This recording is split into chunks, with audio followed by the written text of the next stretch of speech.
Morning, everyone. They're good back there. Third speaker session of the morning. This morning is flying right by. Hopefully you've enjoyed the previous two speakers that you attended. This is our third session, and then we'll roll into lunch from here, and then we have our two keynote speakers this afternoon right back in this room after lunch. So right now we have Mark Gelfand. Mark is a financial systems pioneer.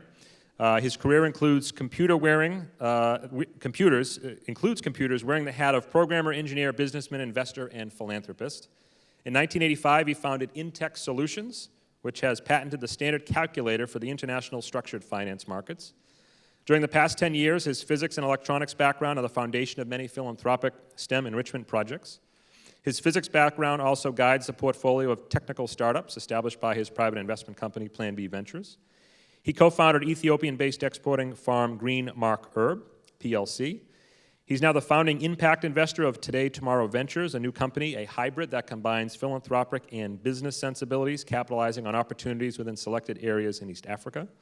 And Mr. Gelfand earned his BS in physics from Carnegie Mellon University in 1973, has three sons who are also engineers, and he still tinkers with electronics and chemical engineering near his home in Massachusetts. So certainly someone with a strong STEM background. So let's welcome Mark with a round of applause, please. Thank you. Thanks to all who made this conference possible. I'd like to talk about hands-on STEM.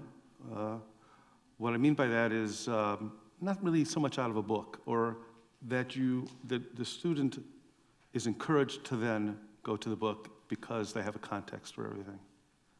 So just on the screen, the hands-on is probably the most important in STEM. And the least important is the Gelfand Family Charitable Trust, which doesn't exist. It's simply a donor-advised fund account at Fidelity. But it makes me pretend to be a large organization, and everybody thinks I'm one of the biggest things on the planet. And it's I'm just a little schnook. That little schnook is going to play out a lot here.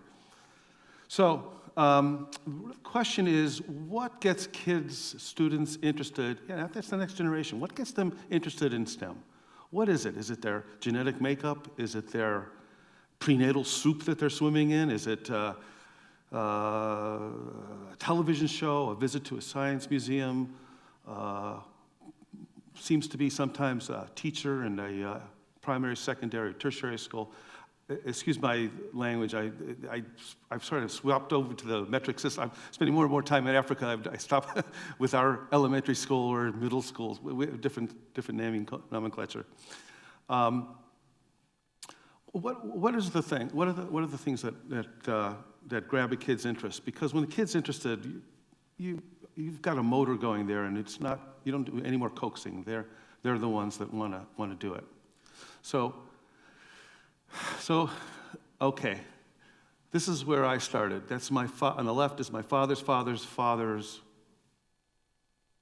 father and his wife, Revelea. And I'm this is me at 16 in my basement workshop in South Euclid, which is a trolley car suburb, an inner suburb of Cleveland, Ohio. And you can see, like, hands-on. That's how I learned. Formulas I understood them, didn't have a relevance. When I actually built and made things, then I really understood it. And that's just how my brain works. And I think a lot of kids are like that. I think they're a lot less book smart and a lot smarter working with their hands. And I think that we need to capitalize on that. That's my mission. So, when I asked fellow engineers of my age bracket what got them interested in science and engineering, a lot of us will say the American Manned Space Program. We were glued to the TV set, and it was this methodical approach to getting to the moon. Nobody knew. We were always excited about what we were currently working on, and getting to the moon seemed to, and they beat it. They had a target, and they beat it, and less money than we could ever imagine. What else happened? In 1950s and 60s, we had these fuzzy black and white TV sets alluded to by the last speaker. The show I really liked was called Watch Mr. Wizard. And what I liked about it was the boy did the kitchen experiments and the girl did the dangerous experiments. It was very unusual for its time. And I was glued to every one of those shows. You can get them on DVD. They're awesome. I'm actually trying to produce that now in Ethiopia in various languages there because of the push of science there. What else? Crystal radios. There were various ways of making crystal radios, and you could make your own radio receiver with parts around the house and some wires and things like this. We also had Lincoln logs. We had, what other things do we have? We had a chemistry set. What happened to chemistry sets? Now they're these watered-down somethings. Whatever happened to dangerous experiments? That's how you learn. Of course, one or more teachers, science teachers, sometimes math teachers. I even had an English teacher. It was the only English teacher I kind of connected to ever in my growing up, because that English teacher was an electrician in the summer and would love to tell us about how he wired the power mains and all these things. So, what other ways? I still think I give credit to the Three Stooges. Why? Because they made things work. You know, they got themselves in a situation, they did their best to get out of it, or usually got in worse trouble by the end. So, so looking through the eyes of this, well, I'm 16 in this picture, because all I know that is because they used to put the dates on the edges of the pictures. This picture, by the way, went to the Soviet Union, and then when the family there emigrated to Israel, I picked up a copy of it. That's how it got here. So speaking of the Soviet Union, something happened when I was 6.5 years old, and that was Sputnik. It wasn't just Sputnik, Sputnik 1, which, by the way, circled the Earth every 90 minutes or something like this, and to the delight of everybody who had a ham radio, but scared all of the neighbors from the atomic bomb going to drop on our head. It was an amazing shock to the country. The Chinese now are sending up space manned crews, but we don't even care. We don't even read about them. But that was the shock. And not only was it the Sputnik 1, then Sputnik 2, a dog named Leica. My dog's named Leica. Looks just like Sputnik 2, they put a live animal up on a spacecraft that circled the Earth. It was an eccentric orbit, went up about 2,000 miles, and unfortunately the insulation burned off and the dog died, which was very sad. And the dog would never come back to Earth alive because there was no re-entrance system. But it proved that mammals could live in space. And then Luna 3 was after that. Quick succession. Luna 3 went around the back of the moon and came back to Earth. It had the most primitive darkroom you could ever imagine on board. It took 18 fuzzy pictures. Actually, it took more, but only 18 of them made it back to the Earth.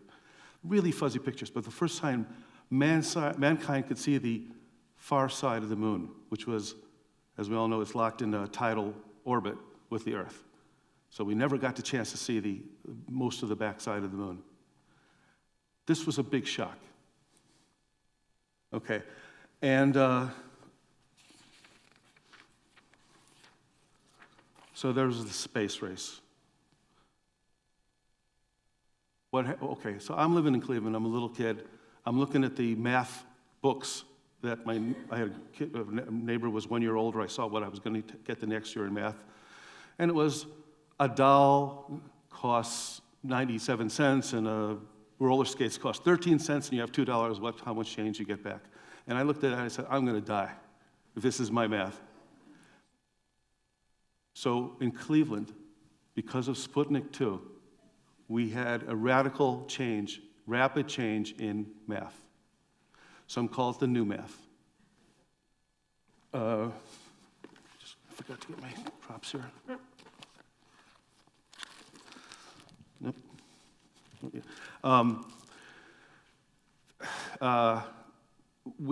Basically, the math teachers got together with private foundations. Not a penny of government money went into this. let me get this book here. It was always fuzzy in my mind, and luckily I found materials to do the real research in it. And we in Cleveland had probably the most advanced response in doing something against the Soviets.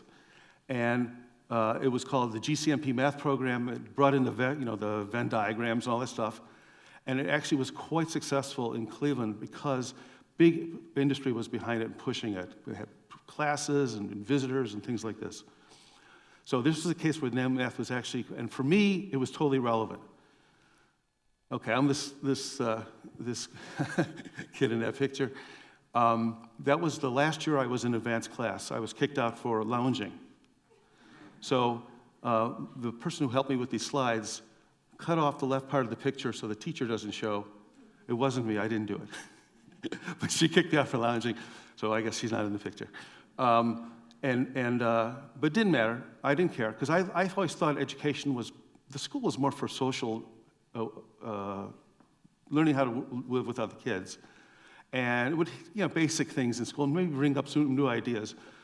But as you can see from this previous picture, I had already had a basement lab. And in my basement lab, I built all kinds of things. Here I'm 16, but I started in about 4th grade with a simple neon bulb, resistor, oscillator. And I actually ended up building my own oscilloscope from scratch and things like that. So for me, it was relevant because I already had a hands-on context, a STEM context to things. I was building my own nomographs before calculators. We didn't have calculators then. So I don't know how slide rule works. You're really adding logarithms and antilogs and getting back the answer and things like this. It's sort of a trick with like drawings. You're not actually calculating, but it gives you rough answers. So in electronics, there's all kinds of needs for those things, for rough calculations. So I made my own nomographs, which are with like a ruler, you could get between 2 endpoints, you could put and guess an answer for, like parallel resistors is a classic one. Well, how do you do the calculation? You can do that sort of graphically. So for me, I had a good context for math, but I was kind of a loner in that regard, and not too many of my friends had that capability or interest. I still had lots of friends and goofed around a lot, but for me, I was sort of driven and bit by the STEM bug early on because it was just so exciting, whether it was the new computers that were coming out or all kinds of things. For my bar mitzvah, this was my present from my uncle. And I'm looking at this circuit and I see the feedback back into the vacuum. These are vacuum tubes, not transistors. And this was a very clever approach to how to build a very powerful radio by introducing what's called positive feedback. Unfortunately, your ears were squealing all the time if you didn't have it exactly tuned right. And then I also look at the circuit, and I'm thinking, oh my God, there's no isolating transformer. I could have killed myself. And all the things were like then. Thank goodness there is a company right down on 128 here that saved my life. And it was Raytheon Service Company. They took any transistor that fell out of the missile program, and they called it a CK722. It was put in a plastic poly bag and sold it to people like myself could barely afford anything. And that CK722 saved my life because voltages were, instead of 300 or 1,000 volts, like once I put through my nose, accidentally looking down, they transistored much lower voltage, and you didn't really know what you were getting with these things. They were plastic, they were metal, they were PNP, NPN, logical, linear. So but the point is they were now becoming available, and for me, I was just hitting this STEM world. It was so exciting. So I kept on going. There's a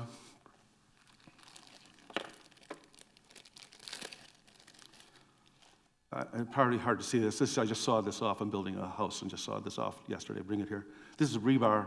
It reinforces concrete. My uncle So I grew up with my uncle Leonard, was an electrical engineer, but he really was a chemical engineer. And so, has many patents. There's a rebar, the piece at the bottom, a rebar piece at the top, and he was able to chemically weld them. It's called thermite reaction, and it's incredibly dangerous thermal runaway exothermic reaction. Awesome. Do not try this at home, and I mean it. Or unless you have like a big beach behind your house, in which case no one's around within 50 meters, and including yourself, because ultraviolet hurt your eyes. And he invented many kinds of chemical welding processes. The thermite's in there, and when it gets hot. So what happens is aluminum is a metal that really badly wants the oxygen that is in rust, iron oxide. And once you get the thing going, it gets very, very hot, and then the iron is heavier than the aluminum, falls down and mechanically welds. I always thought it was a physical weld. I think they were overselling it. It was more of a mechanical weld. And it's so strong, you can see the picture here, that's inside a nuclear power plant. Almost all the nuclear power plants are held together with my uncle's invention. You can see the slides. And so is Cape Canaveral, and so is Radio City, New York, and all the large projects are held together, because you only can ship rebar 50 feet long. You can't ship 500 feet, and also it's big, and also you want to butt weld them and all kinds of things. So he had all kinds of inventions for not only iron, but also copper, aluminum, and I grew up with this. This was my upbringing. That's how I grew up. My uncle was very proud that these splices would be much stronger than the rebar. The rebar would always snap. They'd have these giant machines, and he was always showing me pictures of these giant machines ripping these things apart, and always the rebar ripped before the weld. Iron oxide is also another part of my life. This is it's like a nightmare, make it go away. Iron oxide. This is furnace number 1 and 2 at a blast furnace that I worked at in Pittsburgh when I went to school at Carnegie Mellon. They take iron ore, which is iron oxide really, and mix it with a few things, including some limestone, which had kind of the use of the same idea what the aluminum did. And out comes liquid metal, only tons and tons and tons of it. I was sort of I was somewhere between middle class and working class and something like this, because this is the town of Braddock, right around the steel mills, and not far from Pittsburgh, right just a few miles from where I could bicycle there from Carnegie Mellon.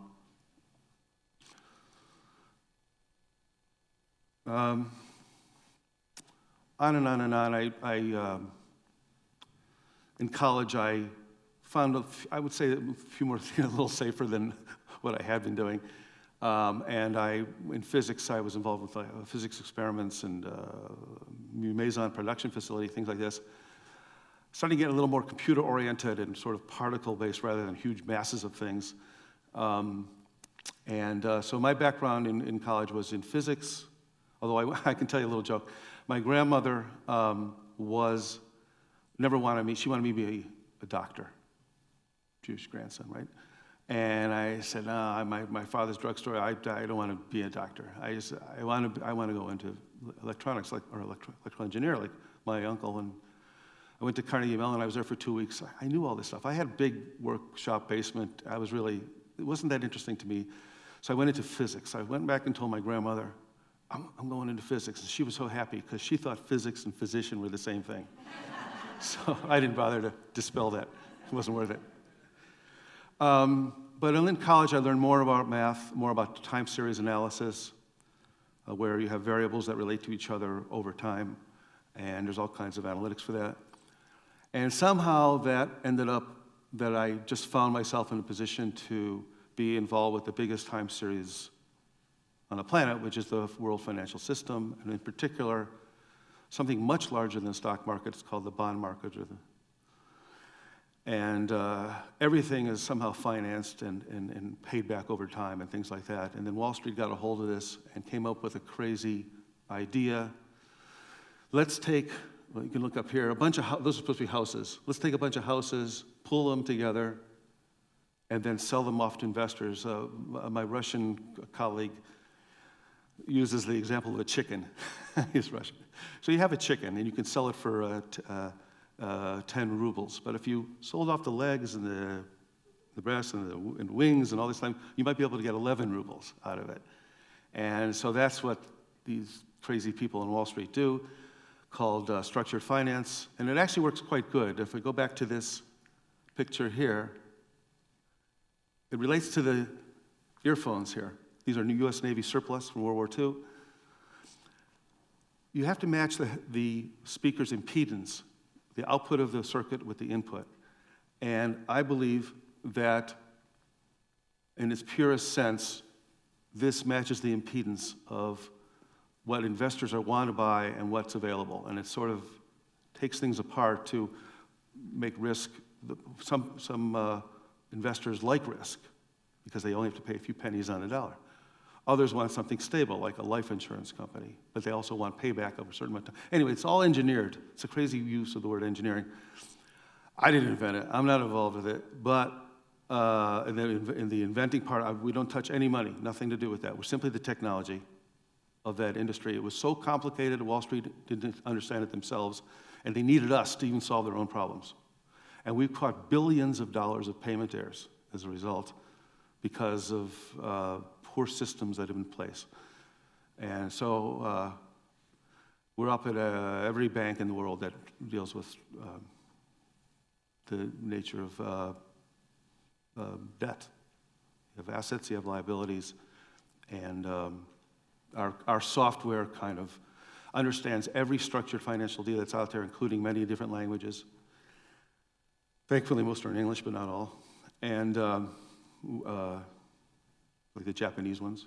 And we've come up with a universal platform for all deals, whatever kind of financial instrument that's out there that is involving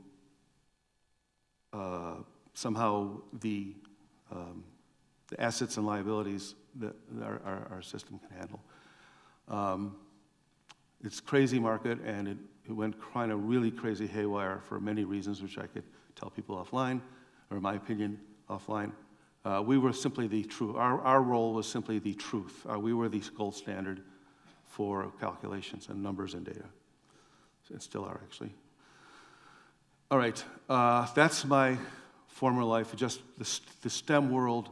That I can speak it so fluently is because of good math background and a practical math background from doing lots of different things, including dangerous experiments and building and making go-karts and so on.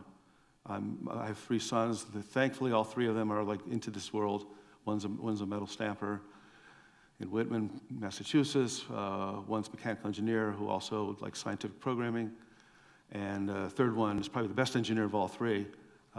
He is in the world of bioinformatics, but he actually is now helping his brother, who's just started a business, 3D printing business in Waltham on Moody Street.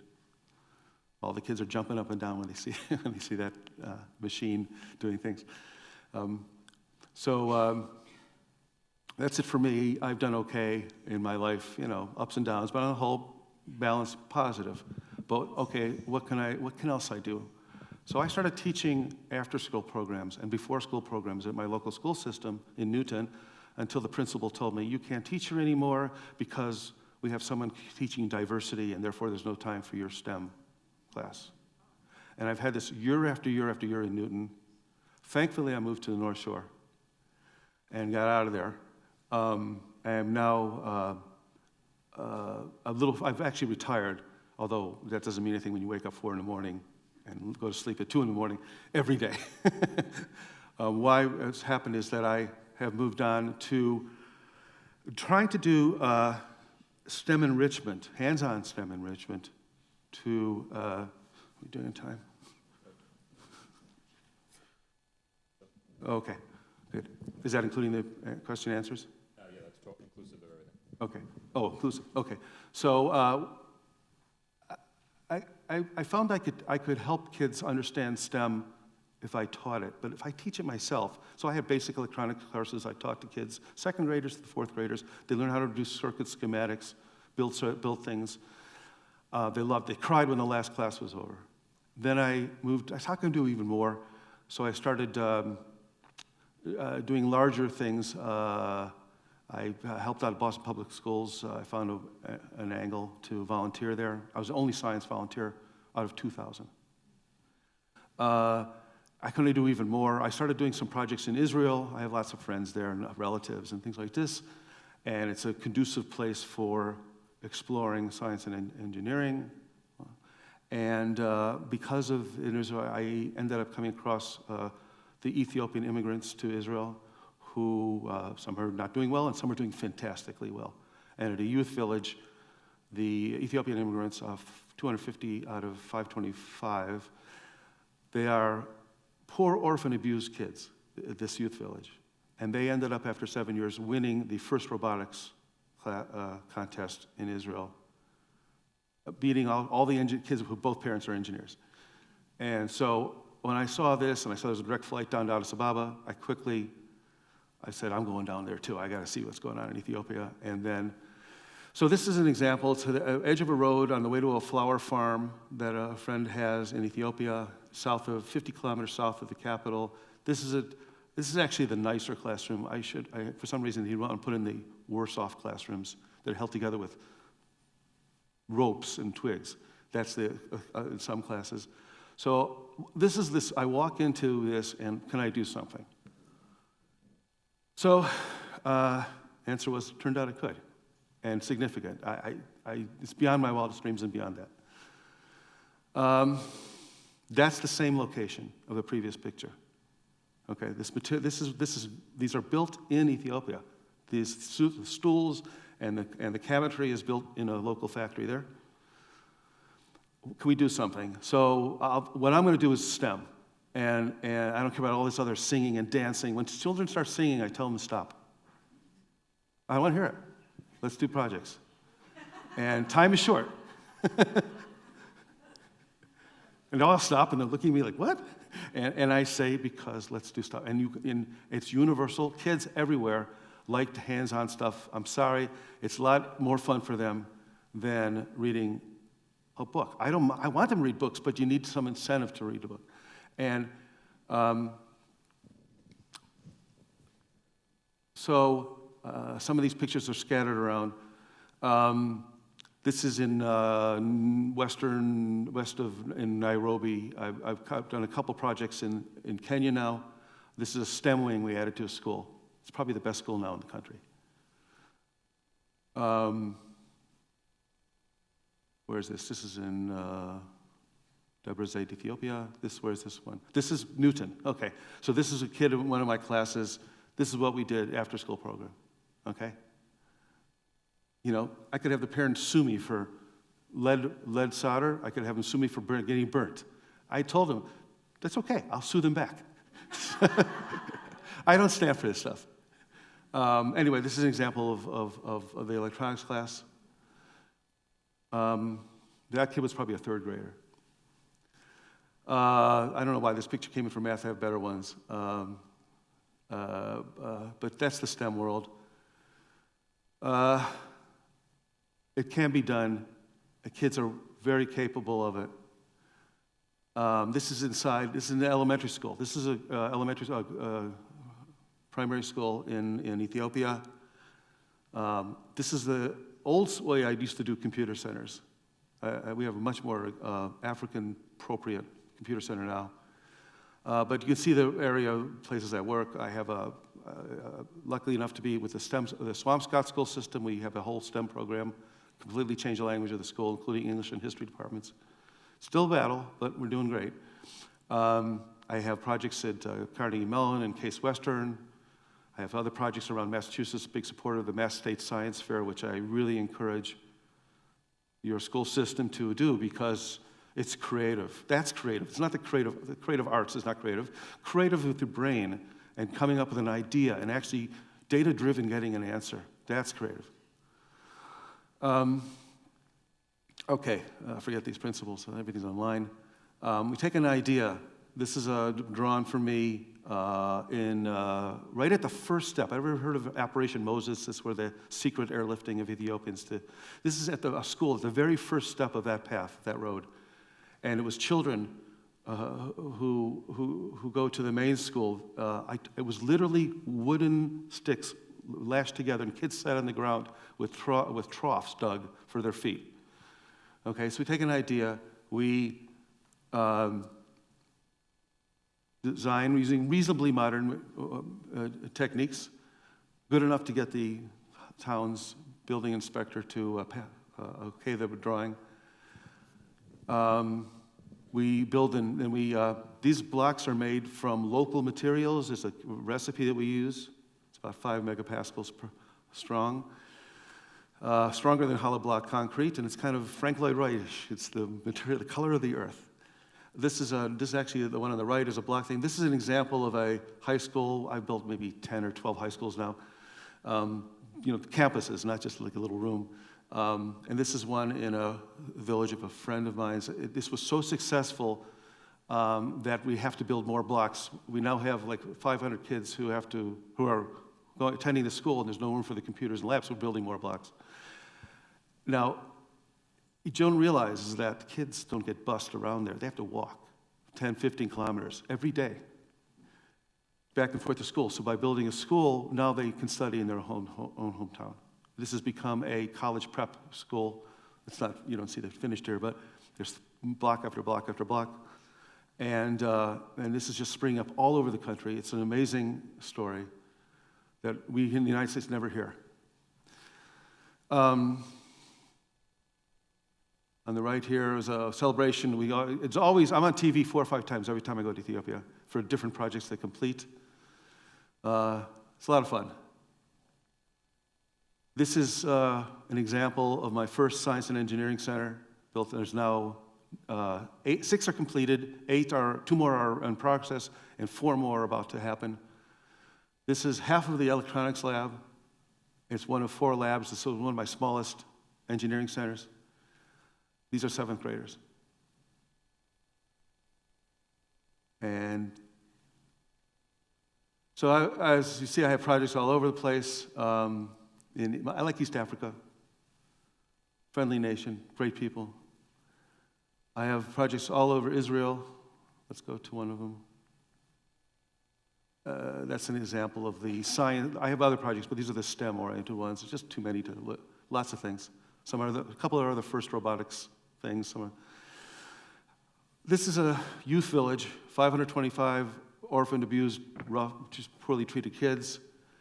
And that tree out there, I don't know if probably nobody knows, there was a big fire in Israel a couple years ago, the Mount Carmel fire. That tree in the back, the fire is now a piece of charcoal. That's how close the fire got to this lab, and yet it survived. It was really lucky. More projects all around Israel. This kid here's from Darfur, kind of escaped into Israel, turned out he's a genius. I wish I had a picture I have a picture, didn't make it here, of his math. We have classes taught in Arabic, you can see there. We have classes for illegal immigrants who, they're there, what are you gonna do? So it's very controversial, but I don't care. And because these kids are smart, they're the future. This is interesting because we have a science museum which is spectacular. It's one of the world class, but it also has a big educational wing that I kind of push for. And we're making a science museum here, not for that science museum, but these displays are on the boat right now to get to this facility building in near Addis Ababa in Ethiopia. This will be the first science museum between North and South Africa. So Ethiopia, I should go on forever. That's my farm. That's one of the first projects. This is typical of science clubs, okay? Every city has high schools, and every high school has science clubs. And that's figured into the 10 best of each science club has now attended. We start with pilot programs, now we have nationwide. 23 of the universities out of the 31 have summer science STEM enrichment programs. Last summer, 20,000 kids speaking 65 different languages attended. That was caused some of the logistics. We have to deal with all kinds of strange things. But this is typical of a science building. It's lab all over, plus an auditorium. And we just crank them out now, they are green. Unlike what we call green, these are really green in terms of the amount of energy it took to make them. And real quickly, just Kenya, or so I have different projects there. This is a picture just a few days old. I just sent a box of books to a new school that has a lab in it. I'm not building schools unless it has labs. South Sudan, that's a challenge. I have 5 projects there. One or two of our are sort of for profit. Every one of my profitable investments and whatnot are really just to support the STEM enrichment. That's how I can afford it. This is the biggest building in South Sudan that we're building, and there's 2 of them actually. And it's right next door to an army base, and it was like a nightmare when that last war occurred. So it's a little bit of a challenge, but we're back at work again. And this will be STEM labs, just on and on. Rwanda, one of my first projects was a youth village in Rwanda, modeled after the one in Israel. And this is what we do. And these are the future kids. My biggest thrill was when they wrote back and they built an FM transmitter radio for their campus. And they're marching around trying to find the best spot for the antenna, measuring it. So that's it, really. I just want to point out the last thing is this little motto one of my sons came up with: inside every child is a scientist. I have it on every building in all kinds of languages. And that's what I do. I'm in the middle of it, and I'll get back to it as soon as I get home. Thank you very much, Mark.